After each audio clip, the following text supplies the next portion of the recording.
We'll guide you through how to check your graphics card in Windows 11. If you find this guide useful, then please consider subscribing and liking the video. First, press Win plus R on your keyboard to open the Run dialog box.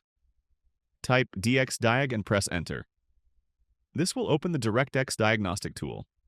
Now, click on the Display tab, and you'll see your graphics card details under the Device section. It will show the name, manufacturer, and other specifications of your GPU. Here you can see that I am running an AMD RX 5600 GPU. Another way to check is by using Task Manager.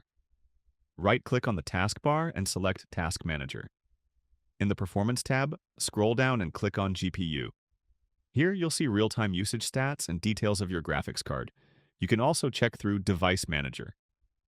Simply right-click on the Start menu, select Device Manager, and expand Display Adapters.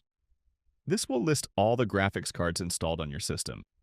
If you double-click on your GPU name, it will open the Properties window where, if you head over to the Driver tab, you can update its drivers.